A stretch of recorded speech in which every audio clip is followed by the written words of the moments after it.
What's up guys, my name is Ace, and welcome back to another gun guide. This is the series where I go into great detail with all of the stats as well as some excellent attachment combinations for every gun in Modern Warfare 3. And in today's episode, we're going to be getting back into the battle rifle category and covering the MTZ-762. And this is going to be a bit of a longer one due to all of the different damage profiles, whether you're in full auto or semi-auto, and whether or not you're using the aftermarket part. So let's just dive right into this, and we're going to start it off with our full auto damage profile. And with this, in full auto, we have an infinite 4-shot kill potential. However, in the minimum damage range, at the longer ranges, it can drop off to a 5-shot kill, but that's assuming every single shot hits him in the leg or the lower part of the arm, which is honestly not going to be happening very often at all. It would be difficult to do that. So effectively speaking, this is just an extremely consistent 4-shot kill at effectively any range. However, we can get a 3-shot kill with this gun in the maximum damage range by mixing in just one single headshot, and that's one of the big upsides of this gun. It's incredibly effective with mixing a headshot in when you're in full auto mode, so I'd highly recommend that you try to make that happen whenever viable. As for our rate of fire in full auto, this is 541 rounds per minute, which means our 4-shot time to kill potential is 333 milliseconds. Now, that's not an incredible time to kill by any means. It's not so painfully slow that you can't keep up with anything, but it is below average and you will be outgunned by a lot of the other guns in the game, unless you mix that headshot in which case we're now killing in 222 milliseconds, which is extremely fast and competitive for this game. So that's full auto, and honestly, not a bad gun at all in full auto mode, especially if you can mix that headshot in. It actually makes for quite a solid gun. Now let's move into our semi-auto damage profile, which, just like with all of the battle rifles, this gives us a significantly different damage profile, and we even get some different body multipliers here. So with this, it's now going to have a 3-shot kill potential at any range if you're hitting your shots to the torso and upper arm.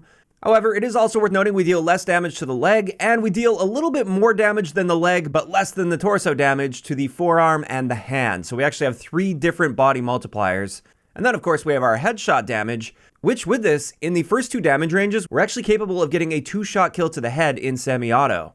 And when we take a look at our rate of fire potential, it appears this is actually the exact same as our full auto rate of fire. However, for many people, reaching 541 rounds per minute is pretty difficult in semi-auto, but definitely possible. And if you are capable of getting that rate of fire, this means our 3-shot time to kill potential is 222 milliseconds. That is a very fast time to kill to the body, but it definitely takes a little more skill and effort to make this happen compared to just using the gun in full auto. Additionally, if we manage to get that 2-shot kill to the head, we're now killing in 111 milliseconds, which is practically untouchable in this game. As for ranges, it turns out we have the same damage range drop-offs in full auto or semi-auto mode. It's just going to take 1 extra shot to kill if you're in full auto. And it is also worth noting that maximum damage range isn't amazing by any means. It's only about 19 meters, so therefore in full auto, for instance, if you're trying to mix that headshot in, this is only really worth doing if you're within 19 meters. Also, our bullet velocity is excellent at 790 meters per second. That's more than enough velocity for most of the gunfights you'll find in 6v6. And then let's just take a quick look at hardcore modes, and there's not much to say here aside from this gun will always be a 1-shot kill anywhere in the body at any range in full auto or semi-auto in hardcore game modes. The only reason it should ever take more than 1 shot to kill is if you're shooting through some form of cover.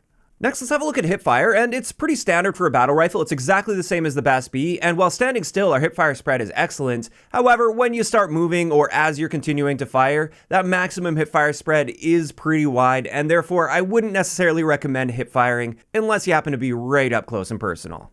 And now let's get into recoil, and we're going to start this off with our full auto recoil, which, as you can see here, it's nothing too crazy. It kicks upward with a bit of a lean to the right.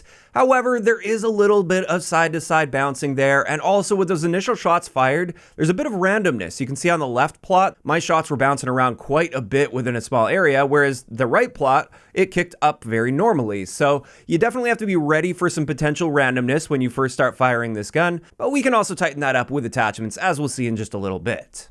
As for our semi-auto recoil, it's quite interesting. We actually have a little bit more recoil when in semi-auto mode. And that's a bit counterintuitive. You would think in semi-auto you'd have a more accurate gun on your hands, but that's not the case. It is the same general recoil pattern. It's just you see slightly more recoil when in semi-auto, assuming you're hitting that maximum fire rate cap. Then let's get into our handling stats, and our aim down sight speed is unfortunately the slowest in the battle rifle category for Modern Warfare 3 battle rifles at 280 milliseconds. However, our sprint to fire time is the same for all of the battle rifles at 231 milliseconds. Then when it comes to our reload add time, this is 1.65 seconds, which is not bad, not great, it's just kind of an okay reload. But one thing to keep an eye out for is the reload empty time. When you fire your magazine all the way down to 0, this is significantly slower at 2.6 seconds. So that's something you really want to avoid with this gun in particular. It's got a very slow reload empty time. And then finally, for the base stats of this gun, let's have a look at our mobility stats. And our base movement speed and sprint movement speed are just standard for battle rifles. It's the same as the Sidewinder and the BAS-B. However, our aim walking speed is the slowest out of these 3 battle rifles at 2.6 meters per second.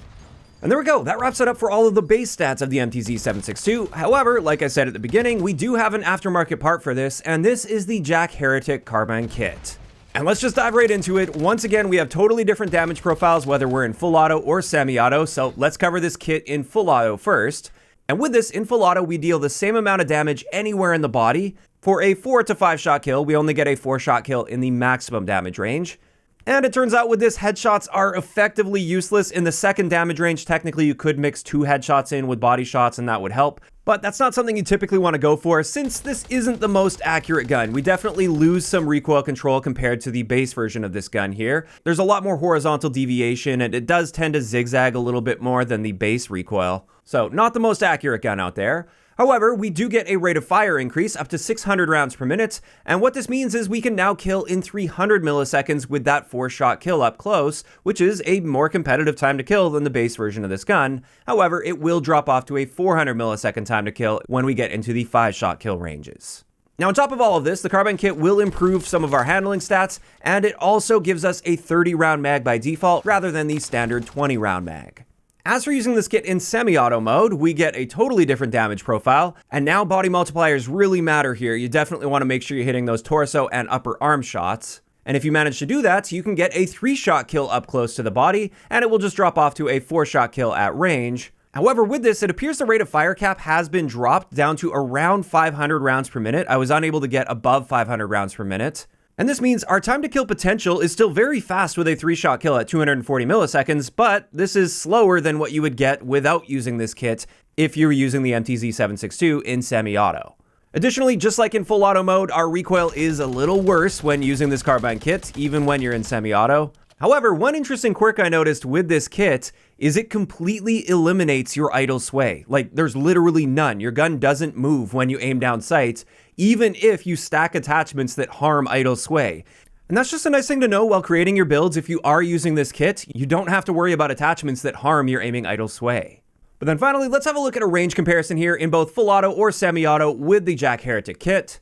And as you can see, this kit will actually boost our maximum damage range here up to about 28 meters, which is a nice benefit over the base version of this gun. Now, in saying that, we do lose some bullet velocity. It's now 621 meters per second.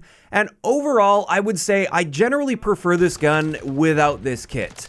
In saying that, though, if I am planning on playing a little bit more close quarters, I think the kit is a perfectly viable assault rifle style build when used in full auto mode. I wouldn't recommend using this kit in semi-auto, but in full auto, it's pretty good for close to mid-range fights, but it really starts to fall off at longer ranges.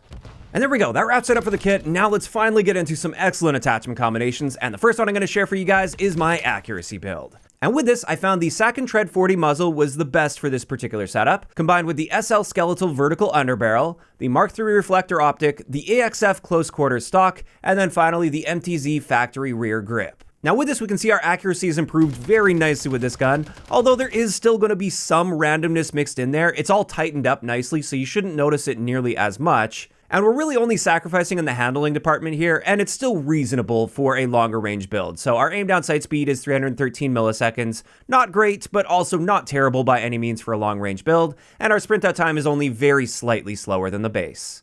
So overall, not a bad setup at all. It is quite versatile, and it really holds its own quite well at those longer ranges. Now let's get into my second build, which is a bit more versatile for the 6v6 maps. This is my stealth build. So with this, we're using the Shadow Strike suppressor. We once again have that SL skeletal vertical underbarrel. That one just works really well with this gun, since we do tend to have that pretty big jump with the initial shots fired vertically. This time we're using the MCW Blackjack stock. I did a bunch of recoil testing, and for this particular build, that stock worked a little bit better. And then finally, we have the Mark III reflector optic on this. And with this one, well, it's not quite as accurate as my accuracy build. It's still noticeably more accurate than the base. You can see things are tightened up, especially horizontally. They're tightened up a lot, which really helps out a lot here. Our aim down sight speed is a little bit better at 264 milliseconds. Our sprint out time is also very slightly improved. And of course, we're staying off the radar with this one, which is just excellent for 6v6.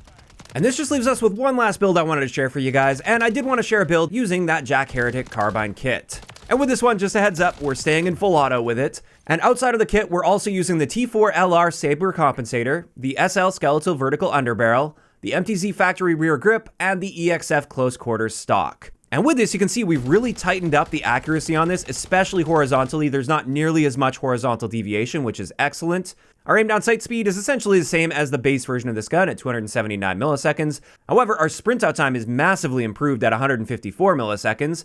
We also get a very big improvement to our maximum damage range, and just a reminder, there is literally zero idle sway with this gun, so when you aim down sight, you will be pinpoint accurate. And honestly, this is a solid setup, especially if you're playing on smaller or more close quarters maps. I actually really enjoy using this build.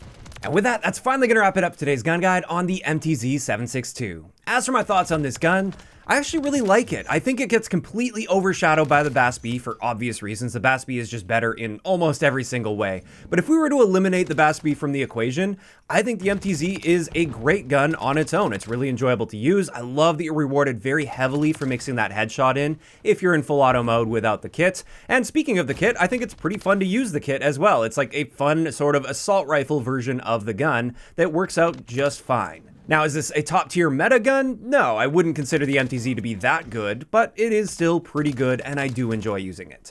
Now, of course, these are just my opinions on this gun though, and I'd love to hear what you guys think about it in those comments down below. And if you guys have missed any of the previous gun guides, I will leave a link to the playlist in the description of the video. If you enjoyed this one, a like rating is always appreciated, and don't forget to subscribe for more if you haven't already. I'll talk to you guys next time.